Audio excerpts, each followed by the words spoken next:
What up, guys, and welcome to the coffee shop. This is your host and barista, and I'm back after a long time with a nice little surprise for you. Okay, I told you guys in a previous video that I am going to be looking for beta testers. People to beta test indicators that I create, which are going to continue on further development. Okay, which means these indicators will be on your chart for a certain number of days. And did I spell that right? Yeah.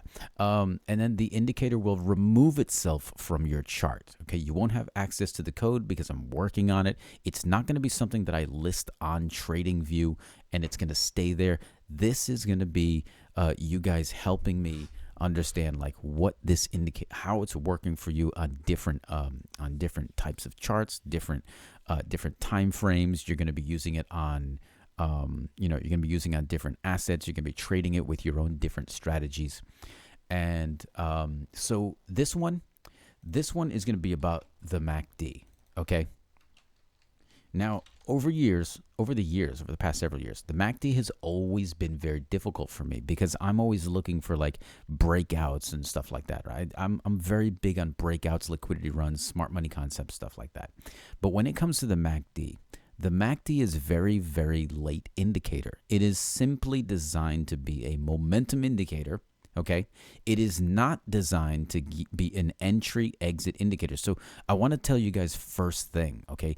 If you get a MACD indicator and it tells you, like it's got signals on it that say like buy, sell, no, you do not do that, okay? The MACD indicator is not telling you that you get a cross up and you buy and you get a cross down and you sell. Okay, that's not how it works. Okay, and that is the biggest myth that I've seen. A lot of new traders end up using that. Right, you're just falling to pieces. It's just terrible. Like you could take here, right? You sell, and where do you get out, right? And then you take a cross up here, but the price really doesn't move. Now the cross down takes place right here, right? And the price goes one candle and pulls back the other way. So you need to know: are you in momentum? Which momentum are you in, right? And are you in a momentum, like are you in a long, overall long, but are you ranging? Okay, I can see what I need to see on the chart using price action, but a lot of people like using the MACD. So let me get straight to it, right? The MACD is just too plain, okay? And for the most part, people just use it at the 12 and 26. What I've done tonight is I have hacked the MACD so that you can change it. You can set it to whatever you want, okay? Do you trade moving averages that are 2050? If you do, then you can use this MACD, okay? I have this set at 2050. This is my 1028 moving average. It's called a 1028, but you don't have to lock it to 10 and 28, okay? You can get this on my website. The website is right here, okay? coffeeshopcrypto.net. Go ahead, go over there and get access to the 1028 moving average. You're going to see it's got a short-term trend, long-term trend, and a liquidity trend line right here in the center, okay? So, and that's what's pretty cool about this one. When you adjust one, it adjusts everything. When you adjust the other one, it adjusts nothing, whatever. So that's not what today's video is about. So anyway, as you can tell, I'm really excited about this MACD indicator. So let's show you the difference between the two, okay? You can see, like, you can't tell what your trend is here. Like if you were zoomed in, you see that you have an uptrend, but when do you stop? When do you continue and stuff like that? And when do you get into a downtrend move, right? Okay. MACD doesn't tell you any of that stuff. You get your crosses up, you get your crosses down, and it's not telling you anything. But what if you wanted to use a 2050, right, on your MACD and still be able to catch these trends? Okay, so it's like I said, you need to make sure that your indicators are matching each other. Whatever your signals, whatever your moving averages, if you're using a 1028 moving average, then your indicator should have some 1028 input. If you're using 2050, your indicator should have a 2050 input and stuff like that. So what I did with this one is I created what's called the MACD signals, okay? And it's going to color the bars for you, but in the meantime, it just looks like a regular MACD, okay? It just looks like the regular MACD. You see, it looks a little bit different, right? Because I have to change this now to 20 and 50. You don't have to use these settings. I'm just using these settings because my moving averages are set to 20 and 50, right? And you can see what happens here instantly. The bars change color when you have the momentum, okay? You're not looking for crossovers. You're just looking to see when you have momentum. So when you do have momentum, then you will have breakouts, okay? That's how that works. You'll have a breakout when you have momentum, right? So you can see very easily, right? You've already broken below your fast moving average, right? And you're down here, you don't have momentum to the downside yet. So you don't take this trade. This candle clearly breaks below, but you don't take the trade. Why? You don't have momentum. If you took the trade, your next bar would show up and it pulls really hard against you. But on the following bar, you do have momentum to the downside. And at this point, not at the crossover, not at the break of the trend line, right? And not at the first move down. It's not until here that you actually have the momentum, you enter the trade, and you have a proper stop loss to use. Same thing here. You get a cross down of your moving averages, you cross over your price, your momentum doesn't start until here, you get a nice drop, right? Crossover here, you don't have it on this bar, you don't have it on this bar. You have it here. On this tiny bar, you can get into your trade. And when it starts pulling back against you, that's when you can start considering getting out of your trade, okay? And the momentum is obviously green bars for your long momentum, red bars for your short momentum, right? Now, again, it's just giving you the fact that you have the momentum in the right direction. So, for example, you pull back here, right? You're ranging now. You get this long bar pushing up, and you do not take this trade yet.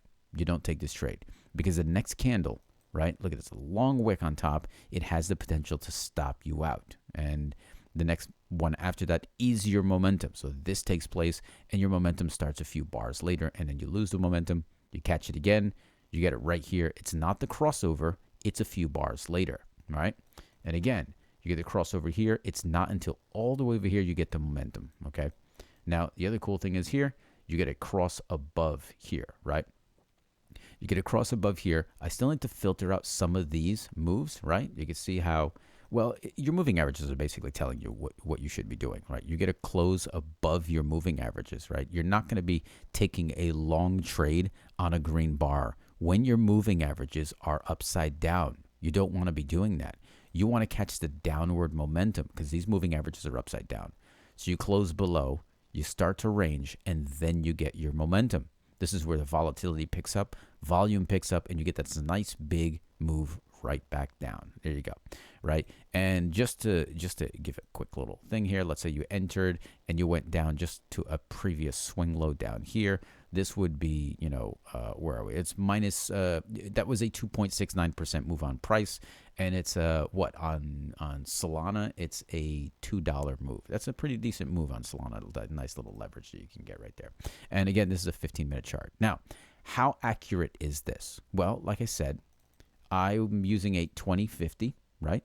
Which means my indicator is also set fast length, slow length of the MACD 2050, okay? And the look back period here is 50. I'm going to change this, right? So that you won't need to use a look back period, okay? I'll do that in the future. This look back period won't be here. It's automatically going to adjust for you. So you just set your fast and your slow length for your moving averages that you're using. So let's say you're using a 10 and a 28, right? Using a 1028. You could switch this to a 10 and a 28, okay? And you can see how momentum adjusts just enough to get you into the move a little bit faster. And I don't want this to be more than 28, okay?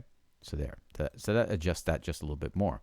So like I was saying, how accurate is this? Okay, I'm on a 15-minute chart. How about we go back down to like, I don't know, let's go to a 30-second chart and see how accurate it is now. 30-second chart. We don't need the MACD anymore. MACD, forget you. There's a better MACD in town, right? So now you're on a 30-second chart, and you can see what kind of movements you end up getting now. You can get, you don't want your range unless you're doing pullbacks, unless you want a scalp, or if you find with your RSI, you find, You find divergences, and you know where to get out of your trade, okay? You can see your previous swing highs right there. That's where you end up getting out. If you get a pullback here, you get a failed low. Obviously, you just want to find the previous move up, which was right there, and that ends up giving you your pullback there. So you can see like when you get your crossover, how you get into your long trade. You get a crossover. Your short trade is not working out for you because you're way far from the bars. But Again, it's a 30-second chart. So you could have set this as a short entry, found your swing high over here, right? Found your swing high over there. Always work with your ATR to get your proper range above the swing high, and it probably gets you just above this one, right? So, and then you end up getting this nice little move down here. I don't know, Fibonacci this one from here to your entry, okay? The breaking candle is over here. I don't know what the RSI value is. Let's assume that it's 10. That would bring you down to a take profit 2, okay? And probably not take profit 3. Take profit 3 does get hit. So there's a number of strategies that I'm not going to get into that really can work for you in this regard, but I want you guys to see when you get this breakout momentum and how you can use this MACD. So what do you do now? Come to coffeeshopcrypto.net. Register with the website and start being active, okay? I am going to pick people on the website, and you guys will be the beta testers. Your activity on the website will determine that you become a beta tester. It's the information that you put on the website. It's very involved, okay? And a lot of people on the website are traders, day traders, they're scalpers, they're swing traders, and you will learn many things from them as well as from myself. So go to coffeeshopcrypto.net, start getting involved, and you will get picked to be a beta tester. This indicator will end up on your chart. I want you to test it for 5 days, and I want you to give me the feedback. The more feedback you give me, the longer I'm going to leave it on your chart, okay? But it's going to be a minimum for the 5 days. Let's hit that 1 hour, right? Again, with the 1028, everything is set for 1028. You can see how pretty nice that this is working for you, okay? So now you really don't even need to see the MACD. In the end, the MACD is going to be buried inside the code for one of my moving averages or inside of one of my smart money concepts indicators, right? So let's see. You can actually do this if you really wanted to. You have a 1028, right? And if you put another moving average on your chart, let's go with a smoothed, right? You go with a smooth moving average. You could always do that and make this a 100 period moving average, right? Let's change the color to dark blue. And you will only take the long positions that show up when you are above this, and you'll only take the short ones. See what happens with the short ones. You only take the short ones when you're below this moving average. So let's try to pull this back.